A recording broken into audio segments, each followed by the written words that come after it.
जितनी तेजी से टेक्नोलॉजी आगे बढ़ रही है उतनी ही तेजी से महंगाई भी आगे बढ़ रही है।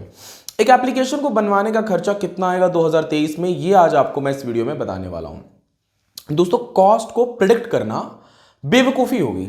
यानी कि अगर मैं आपको ये बोलूं कि आप 1 लाख में ड्रीम 11 जैसा एप्लीकेशन 2023 में बनवा लोगे और बहुत अच्छे से वो रन भी करेगा, कोई बग्स वगैरह नहीं रहेंगे, इस बजट में आप इस ऐप को बना लोगे, ये कहना बेवकूफ़ी होगी। वो इसलिए बेवकूफ़ी होगी क्योंकि आज ड्रीम 11 जैसा दिख रहा है, ज़रूरी नहीं है कि 2023 में भी वो वैसा ही दिखेगा। वो लोग टेक्नोलॉजी को भी अपडेट कर रहे हैं, उसमें बहुत सारे नए फंक्शंस फीचर्स को भी ऐड कर रहे हैं। बट अगर आज जैसा दिख रहा है उस हिसाब से अगर आपको बनाना है, मतलब सेम वैसे ही चाहिए 2023 में, वो भी प्रेडिक्ट करना थोड़ा मुश्किल है। वो इसलिए मुश्किल है क्योंकि महंगाई बहुत ज़्यादा बढ़ रही है और टेक्नोलॉजी भी चेंजेस हो रहे हैं। हम आज जिस रेट में हमें डेवलपर्स मिल रहे हैं, जिस रेट में आज हम डेवलपर्स को हायर कर रहे हैं एप्लीकेशन बनवाने के लिए, उसी रेट में सेम हमें नेक्स्ट ईयर में मिलेंगे या नहीं मिलेंगे, ये हम प्रेडिक्ट नहीं कर सकते हैं क्योंकि सबकी डिमांड बहुत ज़्यादा बढ़ रही है। देखो, मैं हायरिंग पे बैठता हूँ, मैं खुद मेरी टीम की जब हायरिंग करता हूँ तो मैं खुद बैठता हूँ, मैं खुद इंटरव्यूज़ वगैरह लेता हूँ। तो ये मुझे बहुत अच्छे से पता है कि आजकल के जितने भी नए डेवलपर्स आ रहे हैं, जो कोडिंग सीख के आ रहे हैं या फिर जो एक्सपीरियंस है, उनकी एक्सपेक्टेशन बहुत ज़्यादा रहती है। एक्सपेक्टेशन के साथ साथ उनको और भी बहुत सारी चीज़ें चाहिए होती है ऑफिस में आने के बाद। तो ये सारी चीज़ें ध्यान में रखनी पड़ती हैं किसी भी एक कंपनी ओनर को जो एप्लीकेशन डेवलपमेंट कंपनी रन कर रहा हो, जो सॉफ्टवेयर फील्ड में हो, आईटी फील्ड में हो। ठीक है, इसीलिए कॉस्ट को प्रिडिक्ट करना बेवकूफ़ी होगी।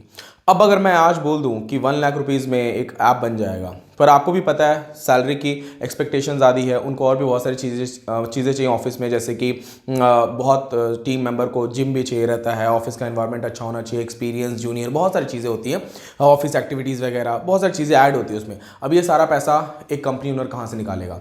ये कंपनी ओनर जब डील करते हैं वहाँ पे इन सब चीज़ों को ध्यान में रखना पड़ता है कि उनका एक टारगेट रहता है कि मंथली मेरा इतना एटलीस्ट सेल होना चाहिए, इतने मेरे मार्केट में पैसे फंसे हुए हैं, उनको भी रिकवर करना है, बहुत सारी चीज़ें रहती है। और एप्लीकेशन डेवलपमेंट फील्ड में अक्सर ऐसा होता है, मैं मान लीजिए 25 to 30% ऐसा होता ही है कि कस्टमर स्टार्टिंग में बहुत ज़्यादा जोश में रहते हैं, वो लोग एप्लीकेशन बनवाते हैं, बाद में कुछ 1-2 महीने बाद या 1 महीने बाद जब उनका प्रोजेक्ट 50-60% कंप्लीट हो जाता है, उसके बाद वो बीच में छोड़ देते हैं। इसमें लॉस कंपनी वालों का होता है।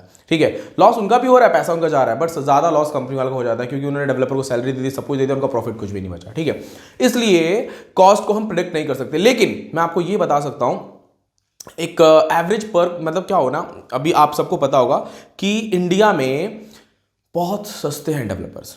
यस, एक बार आप फ्रीलांसर पे चले जाओ, आपको पता चलेगा कि वहां पे $20 पर आवर लेते हैं वो लोग।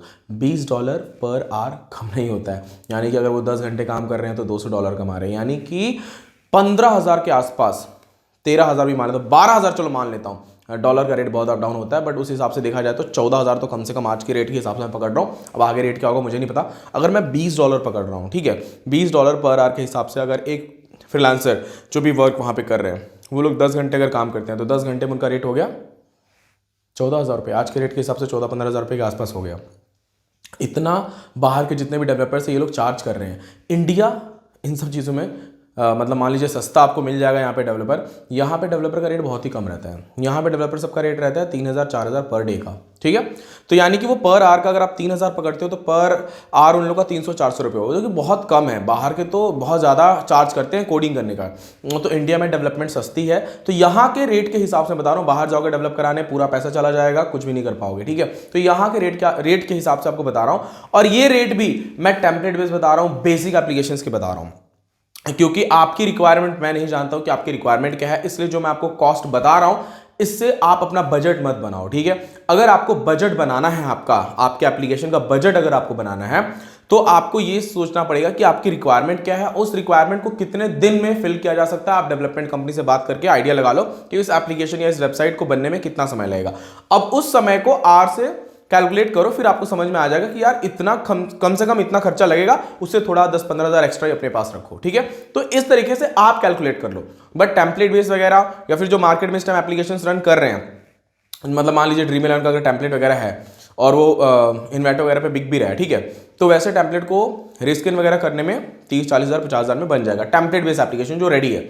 अगर आपका रिक्वायरमेंट बेस है तो आपकी क्या रिक्वायरमेंट है वो कोई डेवलपमेंट कंपनी नहीं जानती है, मैं भी प्रेडिक्ट नहीं कर सकता हूँ आपके दिमाग में क्या चल रहा है ये मैं नहीं बता सकता हूँ, ठीक है। मैं कोई बाबा तांत्रिक वगैरह तो हूँ नहीं ना। तो आपको आपकी रिक्वायरमेंट के हिसाब से आपको सोचना है उस रिक्वायरमेंट को फुलफिल होने में कितना टाइम लग रहा है, कितने डेवलपर्स उस पर काम कर रहे हैं, ये सोचो। देखो आपको अपना बजट कैसे बनाना है, आपको अपना रिक्वायरमेंट पहले एक नोटबुक पे लिख लेना है। उस रिक्वायरमेंट को आप 2-3 डेवलपमेंट कंपनी से डिस्कस करो और आप पता लगाओ कि इस पर कितने लोग काम करने वाले हैं, कौन सी टेक्नोलॉजी पे काम करने वाले हैं, कितना समय लगने वाला है, और उसके बाद आप उनके रेट्स मतलब जो भी पर आवर के हिसाब से वो लोग चार्ज करते हैं उस हिसाब से अपना एक आप बजट बनाओ। फिर आपको एक अच्छा आइडिया मिल जाएगा कि मेरे इस वेबसाइट या फिर इस एप्लीकेशन को बनने में इतना खर्चा लग रहा है और इतना समय लगने वाला है।